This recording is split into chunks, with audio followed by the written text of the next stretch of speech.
If you guys are wondering, we are wearing the same stuff as we did the AL Central video. That's because we are recording this moments later. But this one is all about the AL West. We're going to break down the Athletics, Astros, Mariners, Angels, and unfortunately the Texas Rangers. Obviously, this is our redraft video. We're redrafting the whole MLB. We've gone through the AL East and the AL Central. So far, this is making our way all across the country, starting in the West now. We're going to make our way back going to the NL after this. So make sure you like, comment, subscribe, start a fantasy baseball team. I don't know. We're thinking about doing that. Anything else? I just want to clear up. I actually own two identical quarter zips. So I did change from the last video. So it's a little bit ridiculous you'd assume I didn't change. For what it's worth, I did put on Uggs because my feet were getting cold. Okay. That helps. Yeah. That's a pro move. Reviewers separate the two. Yeah. Yeah. All 9 of you. All right. So we'll start with the like we've been doing. We've just been going down based on how they finished in 2020, based on how the teams finished in 2020 in terms of the standings. So what we're going to start with is the Oakland Athletics.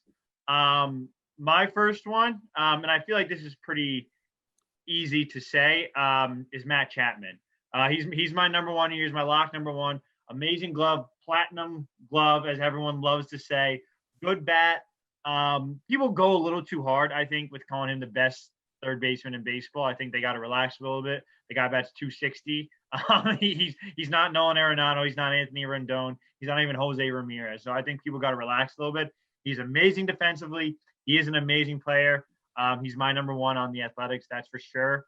But relax a little bit with calling him the best third baseman. And some people just go crazy and call him the best player in baseball. So just relax. He's amazing. He's the number one best player on the Athletics, but just relax a little bit. I just want to make sure that that's out there. I'm with you 100% on everything. So I have Matt Chapman. He's only going to be 28. He's got 3 years of control left. He's a platinum glove defender. He might be the best defensive player in all of baseball, not just third baseman. I think him and Arenado are both 1A, 1B in terms of not just the best defensive third baseman, but maybe the best players defensively in all of baseball. So like you said, though, I don't put him as the number one third baseman like a lot of other people have, because he doesn't hit as well as a lot of these other guys. Like you look at Arenado, he's also got like a 900 OPS to go with that glove. So, Chapman, he's not a bad hitter. I mean, we've seen him post OPS is 864, 848. He's hit as many as 36 homers. He's a good hitter, but when you're comparing him to other guys like an Arenado or even, a Machado or Ramirez at the plate, he's not on their level. But when you consider the control, the defense, the upside with the bat, he's the best player on the A's, no doubt about it. You keep Matt Chapman. Yeah, as much as all that to say, I know we kind of came out immediately into a roast of this poor guy. But he's extremely talented, definitely the best player on the Athletics, arguably one of the best players in baseball. I just hate how people are just like, oh, he's so good defensively. He's the best player in baseball. Relax a little bit. He's good. He's great. Just take a breather. just because you want the fun pick, the different pick, doesn't mean he actually is. We just gave a Mike Francesa eulogy of Matt Chapman, explaining why he's the best player on the A's. It's like when someone dies, Francesa's like, yeah, like terrible third baseman, but great guy, R.I.P. That was basically what we just did for Matt Chapman. Like, yeah, he's not that good, but he's good for the A's. Yeah, you guys like him, right? Yeah. No, I don't want to undersell him. He is great. He's a great player. I think he gets overrated by some, but I think if you're looking in the context of the A's, he is no doubt the guy you keep. He's extremely talented. Absolutely.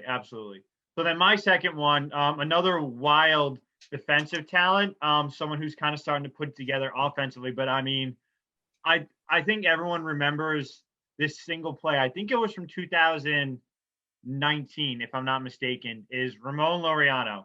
And he's my number 2. And the play that I'm talking about was against the Angels, where he caught the ball at the center field's wall and threw it all the way to first base on a fly, Matt Olson's chest. And one of the most unbelievable defensive plays I've ever seen, maybe the best singular throw I've ever seen.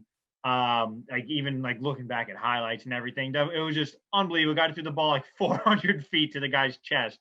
But he is starting to figure it out offensively. In his best season, he's around 290, 24 home runs. So he's figuring it out. And I don't know. It's tough for me to look away from his defensive talent when the A's themselves, outside of Chapman and him, aren't that deep. So he's my number 2 for sure. And if he can realize his offensive potential, he's going to be what Matt Chapman is, where people are kind of calling him the best center fielder in baseball just because they need something fun to say. And we can rip him later.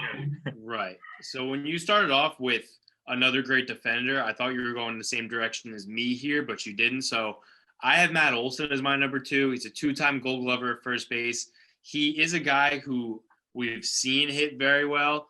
His last full season, 2019, had an 896 OPS, 36 homers. Did have a bit of a down 2020, like we said in the last video, not putting a ton of stock into the 60 games and the overall stat line. I don't think it tells an accurate picture of a guy. So I like to go back to 2019, and he was great. I think, stay at the corners with 2 guys who are perennial Gold Glovers, 2 guys who can hit, 35 home runs for you, drive-in runs. He's got 3 years of control left as well, going to be 27. I think Matt Olson's another guy I would like to keep in that A's lineup. Yeah, so he was well, I'll break it down like this. He was who I was considering for my 3rd as well. I like Laureano a little better just because I feel like he's has a higher ceiling than Olsen does. Olsen's a great talent. But for me, it was between Olsen and AJ Puke, who's an elite talent, but he's already 25. He's their number 1 prospect, but he doesn't seem like he's really come together all the way. He's got a great arm. He's a lefty, high 90s, touches 100. But they want him to be a starter. And the thing that kind of throws me off about that is he has no control, and he's had consistent control problems. And I think that when you're an elite arm like that, like his physical arm talent, that can work when you're in the bullpen and you're someone like Chapman who's gotten better control-wise over the years. But in terms of the fact that it's like, all right, I'm just going to throw this as hard as I can and see where it goes. Mm-hmm. And that's kind of what it seems like this guy does. He hasn't figured out his other pitches as much. Elite arm talent, but it's not coming together, and he's 25. So I just feel like the period for him to kind of put everything together might have passed. Not to say he can't be great, but it's just like if I'm going to take him over Matt Olson, who I did choose as my 3rd one, I wanted him to put it to pieces together a little bit more. So I want Matt Olson for all the reasons, as you said. He's a 30 home run guy, potential to be 100 RBIs, great OPS, good defensive talent. And I just think he's a good piece to fit with Matt Chapman and Laureano. I mean, I kind of don't like that I don't have a pitcher, but I'm good with Matt Olson. I'm good with my offense. I feel like defensively I'm very sound. Maybe the best defensive team that we've had so far in terms of 3 guys that we have. Mm-hmm. And offensively, I feel pretty good about it too. Yeah. So I had a lot of the same concerns as you. I was going to go Laureano here just to keep the defensive core intact. But then I started thinking, and, with Olsen and Chapman, if you look at who the A's are and have been as a franchise, I don't think they lock up both of those guys together or the trio of those guys all together. I think it's pretty much a given that at least one of them gets traded at some point. We already heard Matt Chapman's name in trade rumors as recently as this week. So I think looking at the perspective of at least one of these 3 guys who we want them to keep will get traded, especially considering the A's have no top 100 prospects right now who can give them the best return. So I looked at pitchers, and he's not a sexy name. He had a bad 2020, but Frankie Montas is still only going to be 28. He's got 3 years of control left. We saw him make 16 starts in 2019, had 2.63 ERA. We know he has a high ceiling, and he's a guy where if he puts it together for a 12 or 13 start sample early in the year, maybe you can get a team that's hungry for a starter at the deadline to give you one of their good prospects. So I think looking from the perspective of, hey, you're not going to keep all 3 of these guys. Who can you trade and get something good back for? I went with Montas. Chris Bassett's another candidate for that. I just went Montas since he is like 4 years younger. But there's no brainer decision to go to for this 3rd one, I think, especially because I think the A's are the first team that we've done where they legitimately have no top 100 prospects. Yeah. I agree with that. and that's kind of where like I thought about puke was because it was or puck. It's PUK again, not a pronunciation podcast here. No chance. His last name is spelled PUK. I like puke because I don't like him. I don't think he's as good of a talent, so it kind of fits. But it just didn't feel like any of their pitching talent, and Montez included. I did look at him because he was kind of the first guy I thought of when I thought pitching for the A's. I obviously you'd think Manaea too, but he's good, but he's not someone I'm thinking long term with. And none of them stood out to me, so that's why I just kind of stayed offensive for them. Mm-hmm. Yeah. So moving on to the most hated team in baseball. I absolutely hate these guys, and I hate who I have to take first. It really like pains me. We're moving on to the Houston Astros. Alex Bregman is my number one. I hate to do it. He's really good. As much as I don't even want to talk about it too much as Yankee fans. We know the pain that he's caused us. He's just a douche. Honestly, just overall, just a bad dude. He really annoys me, but he's so good at baseball. I don't know, Nick, who's your number one? Yeah, he's my number one too. And like you said, we're both Yankee fans. I don't want to say I'm over the Astros cheating thing because I'm not. I just think the past year and a half since the stories broke and the pandemic and everything, I've come to terms with it a little bit. I just want the Yankees to win one. That being said, if I can get a ticket on May 4th when the Astros come to town, I will be there booing very loudly. I've hated Bregman since 2017, even when he first came up before he was really looked at as a super talented guy, because I feel like he didn't really become a household name until that 2017 playoff run. I remember he DM'd a random fan. There was an Astros fan who had tweeted, and he didn't even at Bregman. He had tweeted that he was in favor of trading Alex Bregman for Chris Sale, which at the time sounded like a sound baseball move, right? I mean, Chris Sale had just gotten moved for Yomakata and Michael Kopech to the Red Sox that same offseason. So you knew he was going to take a package to get him. This was a guy who's a multi-time all-star, top 5 Cy Young finisher, and was the kind of difference-making starter the Astros needed since they didn't yet have Justin Verlander. So Bregman trade would have made sense. He backed it up with saying Marwin Gonzalez could take the at-bats at third base that he was going to end up getting there. So a sound baseball argument that you as an Astros fan could have agreed with or disagreed with at the time. I think looking back, they made the right move holding on to Bregman, obviously, as great as he was. But he DM'd the guy, calling him like a shit stain, saying like, you know nothing about baseball, like super weird. So Alex Bregman is a guy who at least at one point was searching his own name to DM fans who wanted to trade him. So he is just an asshole to me. I've always hated him. That being said, I can put my bias aside and recognize how fucking good he is. I think he's a top 10 position player in all of baseball. He's only, like 26 now? Yeah. I hate the guy. He's really good. He's a no-brainer number one, but never forget that Alex Bregman DMs fans who want to trade him and calls them a shit stain or whatever the fuck it was. Yeah, we're kind of making it a trend here to just rip on third baseman that we pick as the number one. We ripped on Chapman, now we're ripping on Bregman. I like that trend. I'm kind of with that.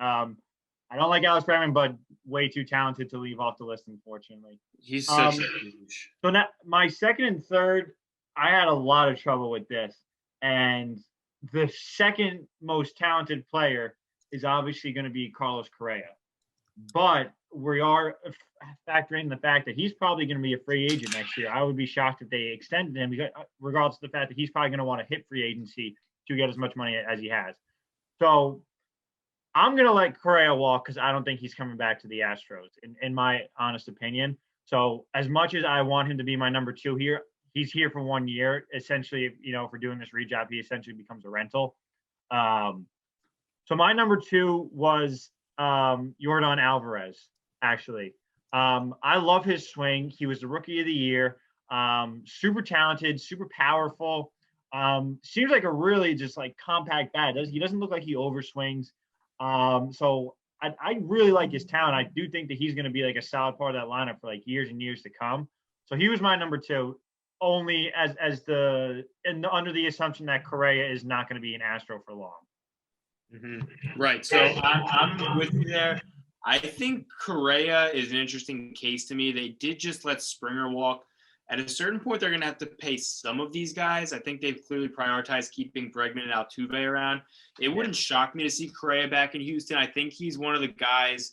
Like, I do think that the whole Astros cheating scandal made waves within teams and locker rooms where I think a lot of other teams are going to be hesitant to take on some of these guys. I do think Springer kind of distanced himself from it to a degree where he didn't really open his mouth. And I think teams, even though he clearly benefited from the cheating and knew it was going on, I think they were able to kind of separate that from him in a way. So that's why he got a big contract with the Blue Jays. I don't know if Correa is going to be afforded that, especially depending on how many other shortstops hit free agency between Baez. I think Lindor will get locked up for sure. Trevor Story, Corey Seager. So he might be like the third or fourth best shortstop within that own free agency class. So I don't know if he stays or goes, but regardless, I'm not going to have them keep a guy with 1 year of control. So he's off the table for me. He's my third pick, actually, but since you mentioned him already, I'll just say him here. Yordan Alvarez is a stud. He's a lefty swing, ton of power. We didn't see him in 2020 except for 2 games because he was injured. His year in 2019, he had a terrible playoffs, but he had an unbelievable season. Still really young. He's a guy I'm keeping. So put Bregman and Alvarez back-to-back in a lineup. I feel pretty good about that. Exactly, yeah. So then my third one I had a little trouble with. I wanted to go with Altuve, who's been one of the best players in baseball for a long time. But the more I thought about it, the more he just reminded me, and maybe there's some bias here in the fact of the comparison, but I just immediately thought of Dustin Pedroia and how the older he got, the quicker he diminished. And it was just like kind of like a scrappy, really good, but, small statured second baseman. And I don't know how much longer Altuve has at his absolute peak. Again, bias aside from the fact that we have to deal with how much we hate him as Yankees fans, he's been a great player in baseball, and he has been and he could have a few good years ahead of him. But when I came to me having to choose him over this guy, I went with Forrest Whitley, who is one of the best pitching prospects baseball has seen in a long time, actually. The Astros did not want to pull the trigger on trading him in part of that Garrett Cole deal with the Pirates. The Pirates wanted him. Obviously, Garrett Cole wasn't what he was when he hit free agency, but he was still a highly touted prospect or a talent at the time that teams were willing to pay for, and the Astros obviously did, but they weren't willing to part with Whitley for it. So he's got 5 pitches. He doesn't have great control at the moment, and he was suspended 50 games for violating the league's drug policy. So that's something to keep an eye on. But he led the Arizona Fall League in strikeouts twice. This guy is no joke. He's one of the most talented pitching prospects, like I said, that we've seen in a long time. And he could lead that Astros rotation in the matter of a few years. So, even with someone like as talented as McCullers there, and, depending on who knows how much longer Verlander's going to play. I mean, I thought he was done when he came to the Astros, and now he's just been he's been a Cy Young since then. So who the hell knows? But I can't imagine he's got 5 more years in him. So Whitley could lead that Astros rotation very soon. But he's my third pick. Right. So with this one, I did look at Whitley. He wasn't my pick. Obviously, the Astros' top prospect, great pitcher. This Astros pitching staff is younger and better than people give them credit for. I know it gets kind of shit on. You have Greinke and McCullers there as the veterans.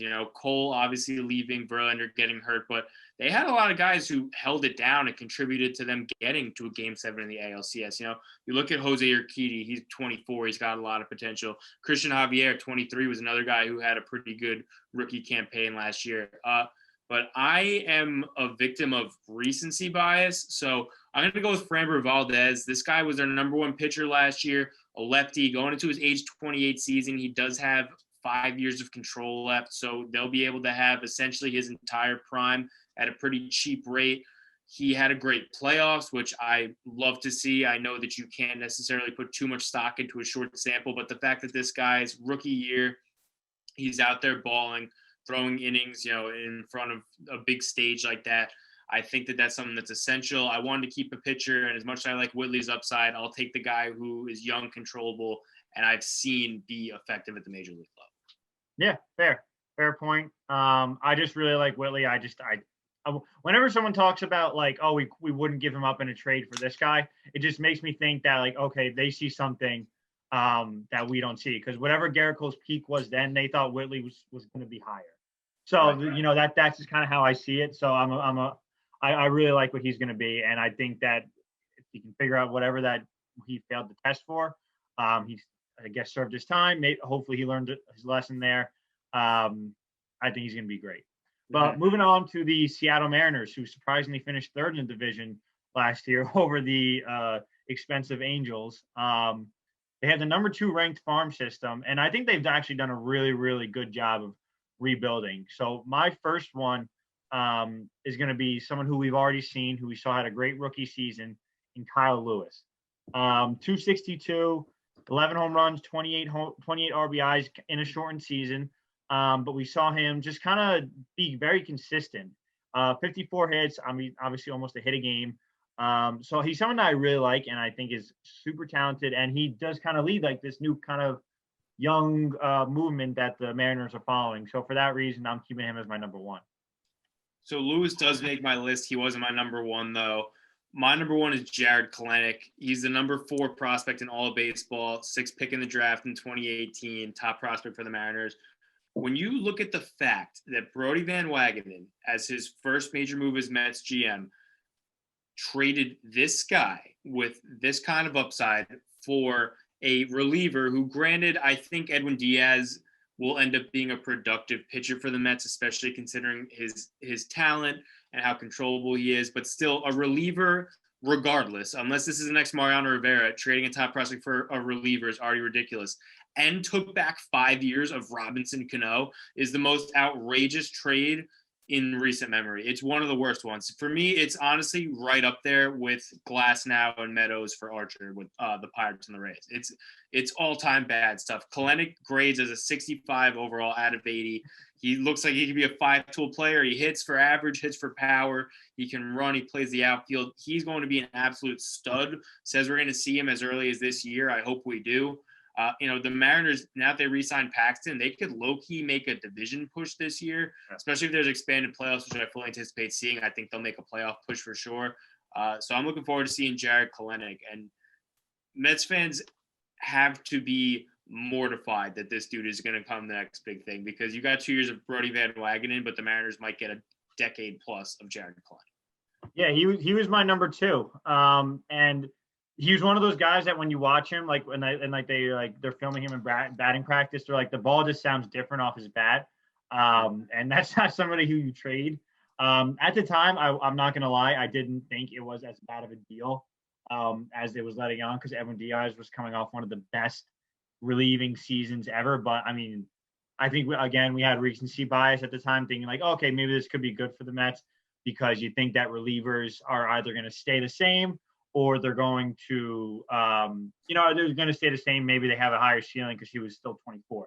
But historically, relievers get worse. And Robinson Cano was a salary dump. So you traded this guy, who's arguably one of the best minor leaguers to be major leaguers in baseball.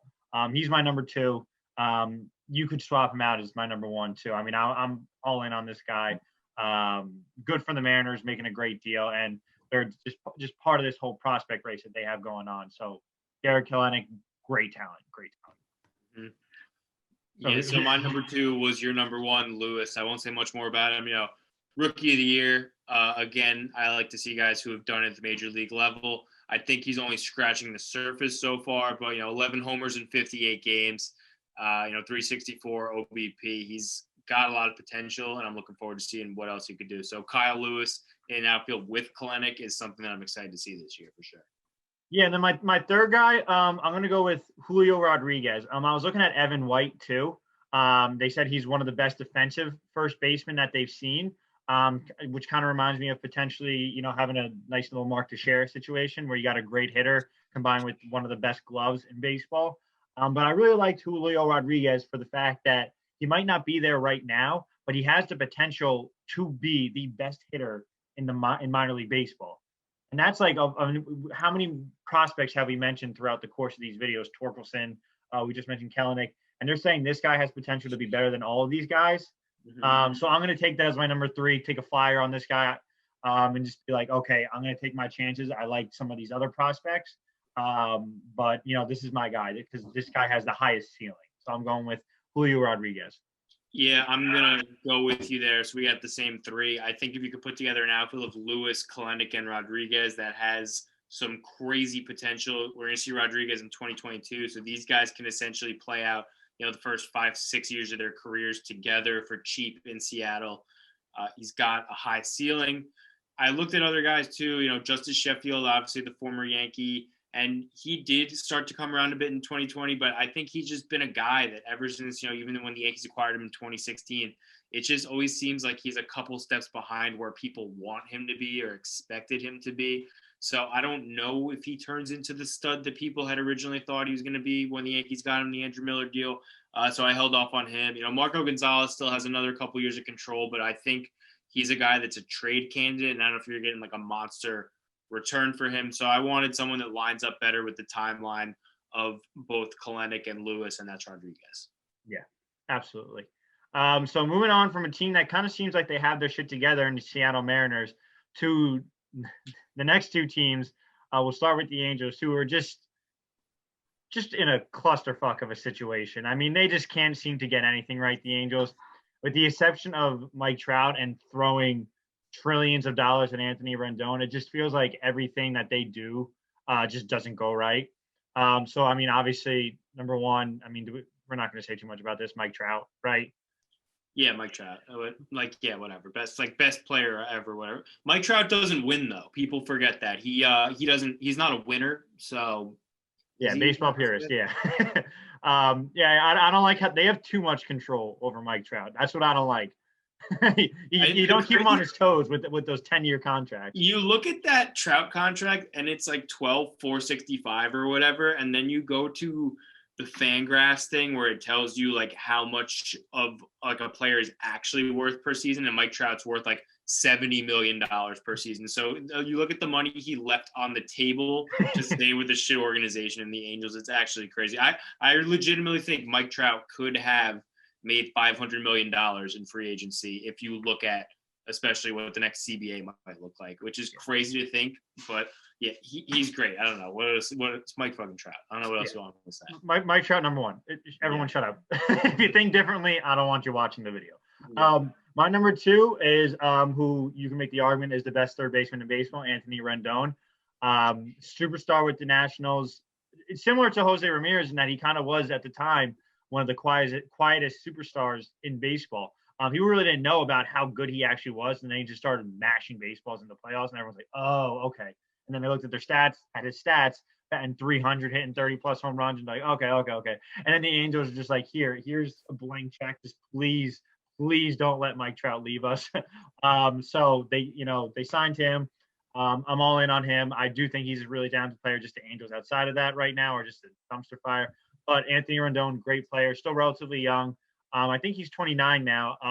So, I obviously have years of control with him because they paid him a lot of money for a long time. So he's my number two. So here's where I get like really sad and frustrated because I am a little bit over the pity party for Mike Trout. Like, I'll get Mike Trout to the playoffs as badly as I want to see it. He did kind of do it to himself. He knew what he was getting into.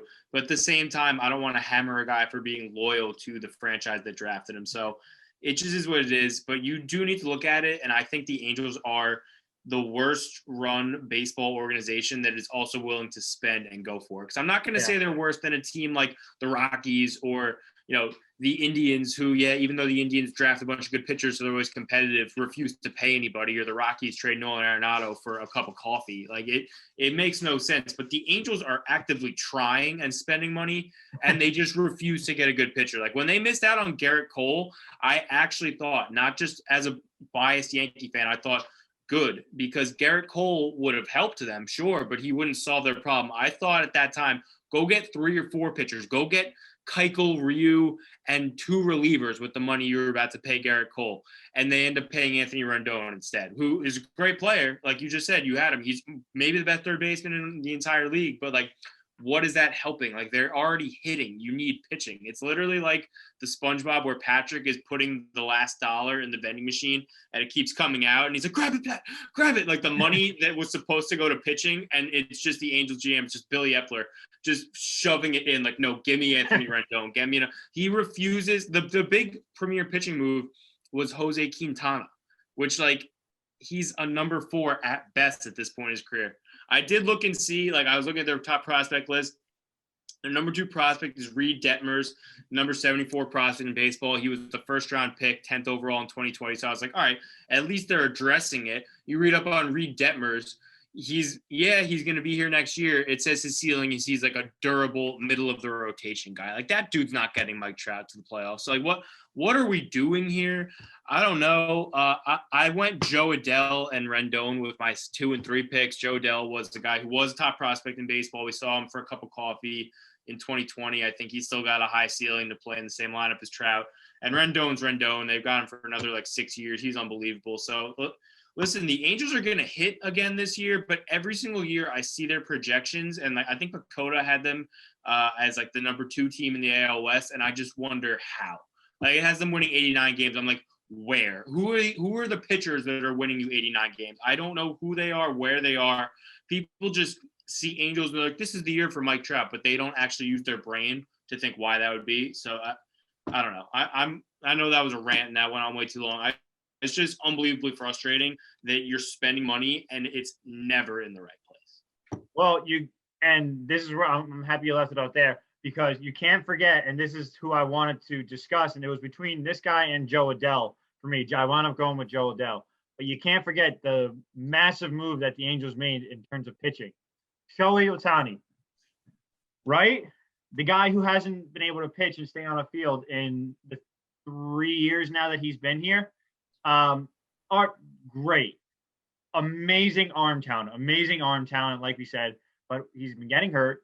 High strikeout rate, which is awesome, but it just doesn't seem like he's been putting it together. He's a really good hitter. Like I said, a talented arm, but you haven't seen him stay healthy. And even like, he hasn't been like consistently dominant as a hitter enough to make me choose him over Joe Adell. And the fact that the Angels thought that he was the answer to their pitching problems when they were all, like, ironically, that's great. He's also a hitter. And this works out great for us. So it's like that they were trying to solve one problem while trying to solve another one at the same exact time.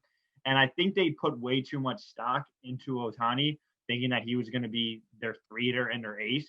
Like, this is not the, Japan. Like, this is like the MLB where it is a lot harder to do both, and you really have to put your focus into it. It's hard enough when players have to change positions. You know what I mean? When like a player has to go from third base to first base, or like go from the center field to left field. Like, you want this guy to master both. So it just seems like the Angels just made an absolute clusterfuck of a decision there, where they thought that they were going to get their ace and their number 3 hitter for the next 10 years in one person. And for that reason, mostly for the fact that I don't think it's possible for Ohtani to do both, I'm going with Joe Adell for my number 3. Yeah, I mean, there's a reason that no one's done both since Babe Ruth 100 fucking years ago, because it's really hard. Like, the level of preparation to be a starting pitcher in baseball and a hitter in baseball, demanding enough to do one. You're not going to do both. And I do commend him for trying. I did want to do hard to win Rookie of the Year at the time. Looking back, Ohtani actually had the superior year at the plate, even if he did play less games.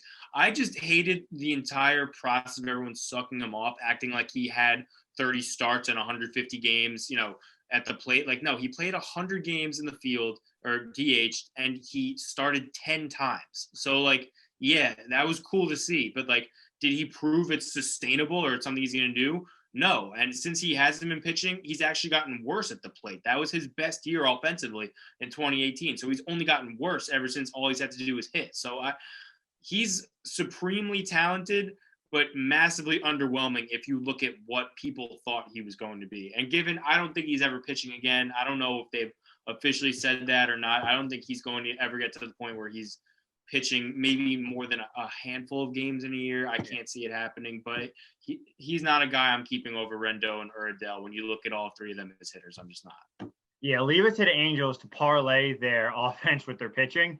It's just the most Angels thing to do. Like, let's just dump more into the lineup, and cool, he can pitch too. That's awesome. I'm sure that'll work out. No, Angels, it wasn't going to. And as cool as it is to have someone like that, and it brings people to the ballpark, it's just not as logical of a fit. And maybe if there is anyone who can do it, I think it's Ohtani, because he does have the tangibles. But it's tough to choose him when he's got too much to focus on. You got too much stock in one guy, and that's why I'm going with Adele, who's also just a wildly talented person. Yeah, the only time they spent on pitching was when they made sure the guy could also hit, which is exactly so what I'm saying. I don't know. Angels, just figure it out. At some point, figure it out. It's going to be like in Mike Trout's 39 year, they're going to get to the playoffs, and he's going to have like a bad ALDS, and people are going to talk about how Mike Trout was overrated. Yeah. That's pretty much a lock to happen. Poor guy. They'll get there. I think they will one year. Please, 1 year, Angels. I don't think so. Yeah. I don't. On to the final team in the AL West, the dumpster fire of the Texas Rangers. These guys are absolutely barren. There is nothing good about this Texas Rangers roster. The fact that my default number one would have been Joey Gallo, who's good, don't get me wrong, but is he the best player on your team? The guy who bats 200 and hits 40 home runs? That's Adam Dunn. Are you kidding me? Adam Dunn is the best player as your number one. I don't care if he's 27 or if he hits the ball 475 feet when he hits a home run. He bats 200 and he hits 40 home runs. Big whoop. That's glorified Chris Davis, glorified Adam Dunn. Like, this is a joke. I mean, this team is just bad all the way around. I don't even have 1, 2, 3. This is just bad. Yeah, I mean, if you want me, I'm looking at their top prospect list right now. I know Dane Dunning was the guy that got back in the Lance Lynn trade. If you want me to dissect Josh Jung, Sam Huff, and Dane Dunning, the numbers 63, 78, 91 prospects and their potential, look somewhere else. We're not doing it on this show. So Rob and I mutually agreed we were just going to do a roast of the Texas Rangers, a team who, for some godforsaken reason, tried to go all in for Corey Kluber coming off an injury and traded one of their best pitching prospects for one start of him. It's unbelievable. One inning. They traded Emmanuel Clace for 1 inning of Corey Kluber. Yeah, they are an absolute just shit stain of an organization, and it's pretty tough to look bad in the AL West right now because I think it's pretty wide open considering I think the A's and Astros both got worse. You know, the Mariners are on the come up, and we just talked about how horrible the Angels are. But, man, the Texas Rangers might take the cake. I mean, it's a good thing the 2020 World Series was there because that is the only World Series that Globe Life is going to see for probably decades. Yeah, I mean, the fact that you build a new stadium to come home to Joey Gallo, like again, cool talent, but like you had someone kind of interesting in Emmanuel Clace, someone who throws like 100-mile-an-hour cutter, and you traded him for Corey Kluber. Like I went on a rant how much I love the Corey Kluber signing when the Yankees signed him, but it's $11 million and it's money. It's not a prospect that is supposed to be amazing. And Corey Kluber, we saw healthy when they traded for him. He was hurt. Like, like, what are you guys doing? What my voice got high because I'm so disappointed in what the Texas Rangers are, and just it is just frustrating to have to. What you said it best. The AL West overall is just a dumpster fire, and the fact that the Mariners, who are not a good baseball team right now, are the most kind of complete team because they are building something. And you could argue the Astros are probably the best team, but they are coming off one of the biggest cheating scandals in sports history. The fact that the Rangers take the cake as the worst organization is just disappointing and just honestly hilarious. Yeah, I mean, I think we just outlined it. I mean, the Astros are definitely down from what they've been, but I do like their direction considering they do still have a couple cornerstones and they have a good pitching staff. The Mariners have a ton of top prospects. I think they have a bright future ahead of them. I think that playoff drought should end soon. But talking about the A's who have no top 100 prospects, the Angels who refuse to acquire pitching, and the Rangers make me the most angry out of this. I mean, they just traded Elvis Andrus for Chris Davis. Like, what is that accomplishing? Like, what? That might be the most I didn't care about a trade of like two somewhat high-profile guys ever. Like, that was the most boring trade. That made me angry. It made me angry to see that because it was like the fact that either of these GMs thought they were really doing something here, that pisses me off. Yeah, you traded Gray for Gray. Like, it literally just like nothing happens. Nothing happens with that trade other than the A's get a shortstop that they didn't. I mean, honestly, they still have to pay for him. Like, he's still relatively expensive, but I think the Rangers were eating a bit of the contract. But again, just dumpster fire of a move and dumpster fire of an organization that is laughable that they are the worst of that division. They still have Rougned Odor. who who everyone thought was going to be one of the best second basemen and can't bat above like 260. Literally just because he punched Joey Batista in the face. Yeah, everyone's like, oh, what? Oh, wow. And then MLB The Show made him like an 87 overall because for that reason. Dude, this roster makes me so angry to look at. Like Jose Leclerc, Mike Fultonavich. They had to hop on him real quick. Oh my God, this team. He's probably their ace, right? He's probably the number one. I think he might be. Should I go to the depth chart? Is he the number one? Let me see. Oh no, Kyle Gibson, big ace Kyle. Oh, Kyle Gibson, the number one. This team stinks. Oh my God! Is there even a number two that you would keep? And like Joey Gallo being the clear one, like I don't know if there's even a number two. I think they would have to default. The Rangers are the type of team that in a redraft league would have to trade their picks to rebuild. They would have to trade their 2 and 3 spots. Dude, I hate this team so much. Oh my God. I can't wait for the Yankees to play this team this year. They'll probably take like 4 out of 6 from the Yankees this year just because of this rant. Oh yeah, no, absolutely. It's karma's a bitch. But this is unbelievable. At least at the end of the day, we have a real organization to a degree. All right, I had to close out of the tab with their roster on it. That was really bothering me to look at. Yeah, it's like I feel like they're not even trying to rebuild. You know, they're not going for it, but they're not rebuilding, and they're just terrible. You know, like everything about it is bad. If any Rangers fans are watching this and you have any kind of positive spin for the direction your franchise is going in, please let me know. I'm not trying to belittle you right now. I'm not going to come back at you and tell you you're wrong. I want an actual fan's perspective who's been paying attention day in, day out to what this team is doing to tell me if they have any idea what the fuck the motivation is, because I actually have no idea. I'll happily make an Texas Rangers redraft video. I'll do a whole new video if you can tell me what the Rangers are doing. I hope I'm wrong, but just tell me why. Like who, like where is the person I should give a shred of a shit about? Like what is the plan here? I actually have no idea. Yeah, dumpster fire. Terrible. A dumpster fire might even be a compliment. I hate that we have to end the video on this kind of note. I mean, at least NL East is next. That should be a fun one. I think that's one of the deepest divisions in baseball right now, if not probably the deepest. I think that there's a lot of positives you could take away from all 5 of those teams. So yeah, at least get excited for that. But goddamn, Texas Rangers, figure it out, man. Yeah, the AL West was really exciting up until that, because it's fun to talk about how bad the Angels are. The Mariners are exciting. The Astros talented but annoying, and the Athletics, they make it happen. Good for them. And then you just got to end it with the Rangers. I mean, it's tough for me to say who's worse in terms of organizations, the Pirates or the Rangers. But the fact that you're competing with the Pirates is a joke. So yeah, the fact that it's a consideration, there's a problem. There's a problem. Yeah, and you just built a new stadium that when fans are allowed back, no one's going to want to go to because no one wants to look at the product. All right. We really went into the roast there. We got very mad at the Texas Rangers, so we'll end it here.